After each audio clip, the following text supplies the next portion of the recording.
Bago tayo magsimula sa content natin para sa ngayong araw na to, napakaraming nagbebenta dyan or nagre-resell ng mga printer. Kaya naman sinimulan ko itong channel natin para ipakita or i-review yung mga printer na usually na ginagamit natin sa printing business. At syempre, unahin nating i-price check yung Epson 121. Ngayon mga tropa, medyo tumataas yung presyo sa online dahil na rin siguro sa tax na bagong ipinatupad yung additional 12% VAT sa mga nagpa-purchase sa online. Even yung subscription ko ng Google Drive, yung cloud server natin, tumaas din ng di-hamak. Kaya naman, kung bibili kayo sa online, lagi nyong gagamitan ng voucher. Pero anyway, napaaganda pa rin bumili sa online kasi may mga voucher or may mga discount. Eto nga, Epson 121, usually mabibili nyo to ng around 5,000, nakikita nyo naman, at makakagamit kayo ng mga voucher. Hindi siya 8,000, hindi siya 9,000, hindi siya 7,000. Kapag nakakabili kayo ng mga Epson 121 na nagkakahalaga ng ganon,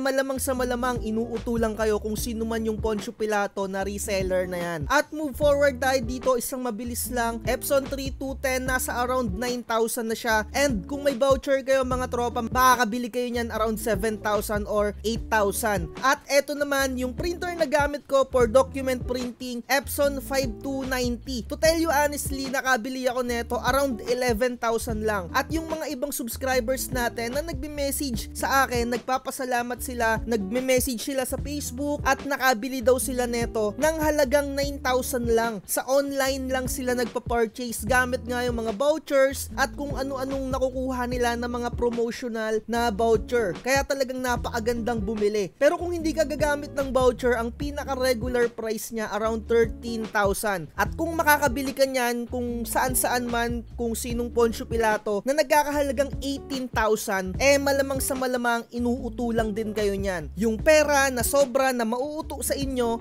pwede pa kayong bumili ng ibang bagay or ibang materials for printing business para makapagsimula kayo, 'di ba? And kung idol na idol nyo naman kung saan kayo nakakabili ng sobrang overpriced na printing materials, syempre idol nyo yun, supportahan nyo yun, even inuuto kayo, it's your choice, 'di ba? Mapera naman kayo, marami naman kayong pera, at kaya naman sinimulan ko tong channel na to para yung hard-earned money ninyo talagang masulit ninyo. Pero anyway, eto na yung content natin para sa ngayong araw na to. May nag-comment nga sa atin si Jobilin, shout out sa'yo.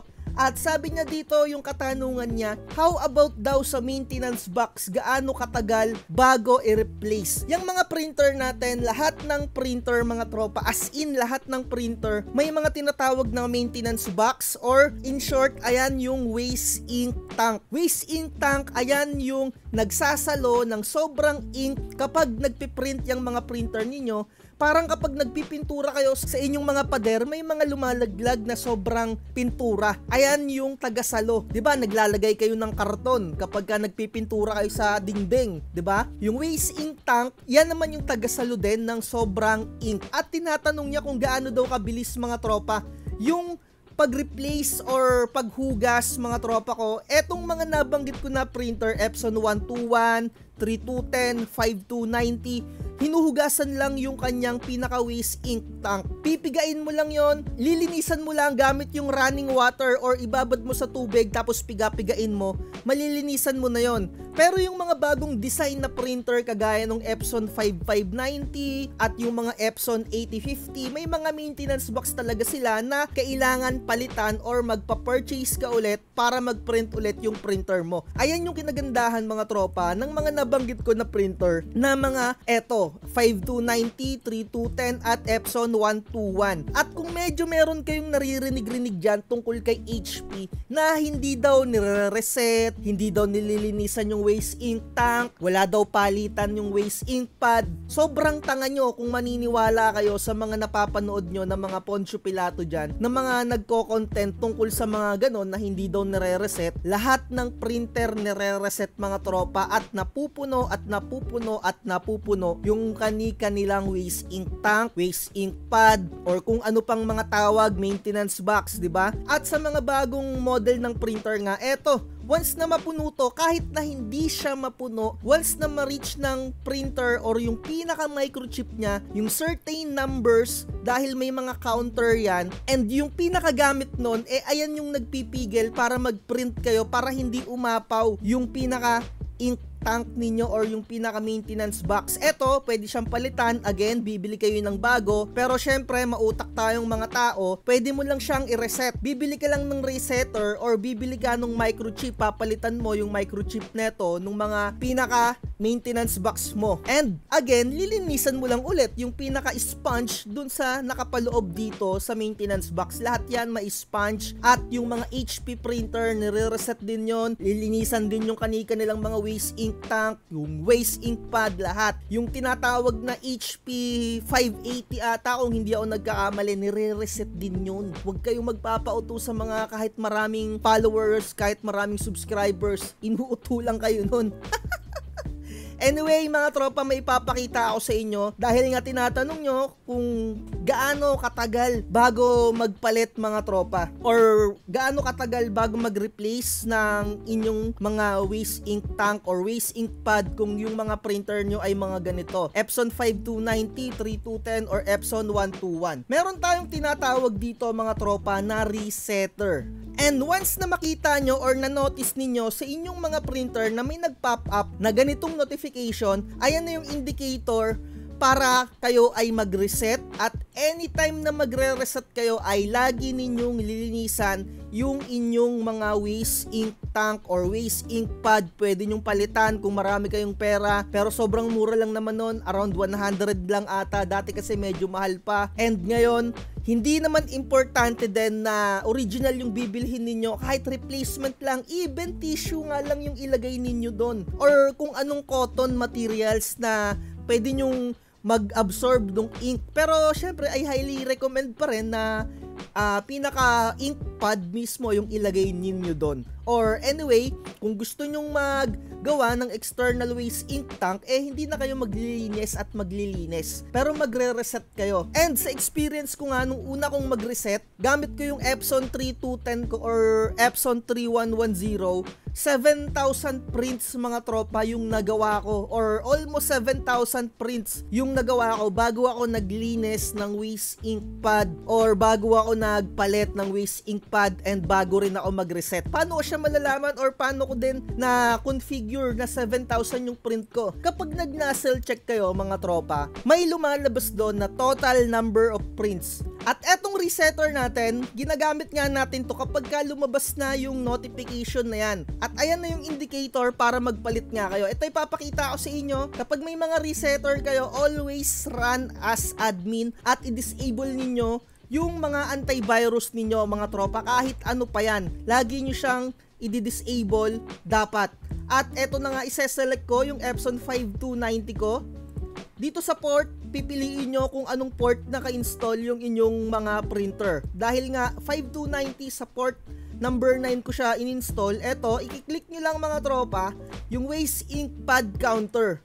At i-check nyo to. Dito nyo malalaman kung nakakailan na kayo. Eto, no, kasi kaka-reset ko lang nung mga nakaraan. And eto, malapit na ulit ako mag-reset. Around 3,000 na. And eto, dumadagdag din to, mga tropa, yung counter na yan kapag kayo ay nag-head clean or nagpa-power clean. Lahat ng mga ink na lumalabas dyan sa inyong mga printer, meron niyang bilang, mga tropa. May mga counter yan. Parang sa mall, di ba, yung mga security guard dyan, may mga pinipindot or binibilang nila yung bawat tao na pumapasok. Ganyan din dito sa mga printer natin. Lahat ng ink, mga tropa, meron niyang counter or nabibilang ng printer natin. Nakaprogram yan sa kanila. May mga sensor yan na nakapaloob dyan sa mga printer natin. Eto, nakikita nyo, no? Halos kalahati na. At kung nagpe-print kayo, mga tropa, mapapansin nyo, halimbawa, i-open nyo yung mga resetter nyo. Anyway, kung gusto nyo mag-avail ng resetter, i-message nyo lang ako sa Facebook page natin. And eto nga, kung i-open nyo yung resetter ninyo, halimbawa, nakaka 1,000 print pa lang kayo. Na-check nyo dito or 500. At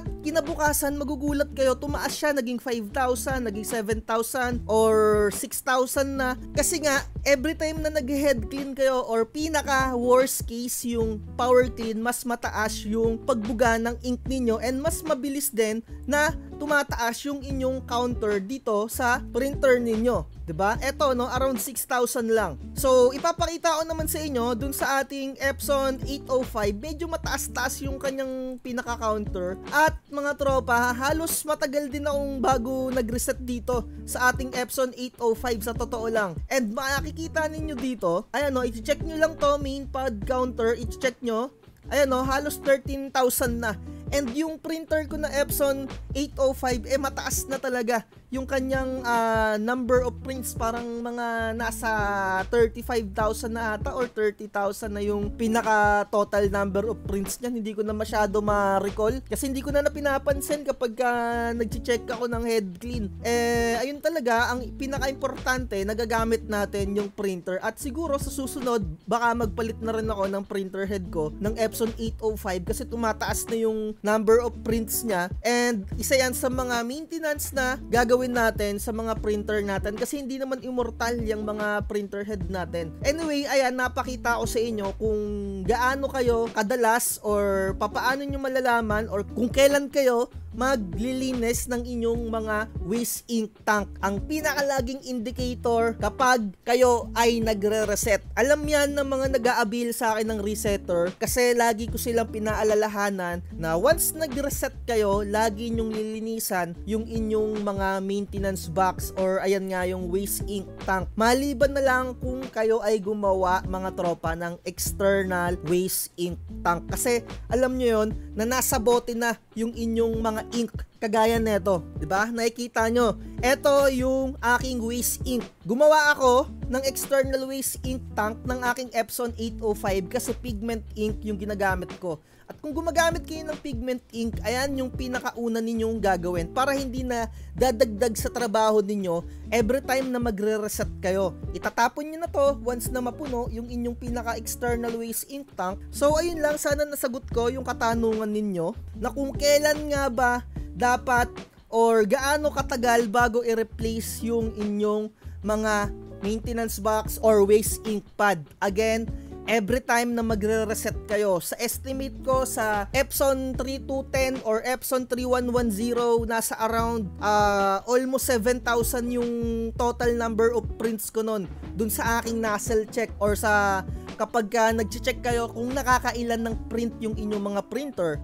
And again, kung madalas naman kayong mag-power clean or mag-head clean, mas mabilis pa kayong mag-replace or maglilinis ng inyong mga waste ink tank, 'di ba? And may mga iba nga around 2,500 pa lang nagre-reset na sila kasi nga napakadalas nilang mag-head clean or napakadalas nilang mag-power clean. Kaya ina-advise ko sa inyo kung hindi nyo gagamitin yung mga printer ninyo, at least twice or thrice a week nakakapag-print kayo nung ibinigay ko sa inyo na pang test print. Eto mga tropa, no? At dapat nagpiprint talaga kayo niyan. Kung may i-stock ninyo ng isang buwan na hindi kayo nagpiprint, expect nyo na talagang magpa-power clean kayo, 'di ba? And mabilis yung pagdagdag nung pinaka bilang or counter yung ipinakita ko sa inyo kanina. Dati kasi hindi ko rin to alam kaya i-share ko sa inyo. Nagugulat ako. To tell you honestly, tinanong ko pa to mismo kay Bentech. Sabi ko sa kanya, kapag ka nag-head clean ba or nagpa-power clean, mabilis bang tumataas yung counter? Kasi na-encounter ko, konti pa lang yung napiprint ko, nag-reset na agad ako. Totoo yan mga tropa, tinanong ko yan kay Bentech, kaya talagang okay din yan si Bentech na panoodin. Yun nga lang, sobrang raw ng mga video niya kasi parang wala na siyang time i-edit pa yung mga vlogs niya. Kaya tiyagain nyo na lang na i-scroll yung kanyang video kahit na mahaba. And sooner or later naman, magigain na kayo ng experience. Hindi nyo na kami kakailanganin dito. Kaya nyo nang i-explore ng kayo mismo. So, ayun na lang. Siguro dito na natin tapusin yung vlogs natin, no? Sana ma-upload ko to today or kung hindi, bukas na lang. So, again, salamat sa mga sumusuporta or sa mga nag-share ng mga knowledge nyo rin dyan sa comment section. At salamat din sa mga nag-aabil ng mga templates natin at sa mga Canva Pro at sa mga nagpapa-install ng mga application for printing business. Salamat sa inyo, no? At alam nyo naman yung mga ginagawa nyo or kung ano yung inaabil nyo, isa yan sa mga nagpapatuloy-tuloy ng YouTube channel natin. Syempre, ginaganahan akong mag-content dahil din sa inyo, diba? So, ayun na lang. Like, share, and subscribe. At lagi kong sinasabi, research is the key. Huwag magpapauto. Bye-bye. Huwag kang magpapauto, mag-isip ka sa pilian. Sa laro ng buhay, dama ang tampuhan.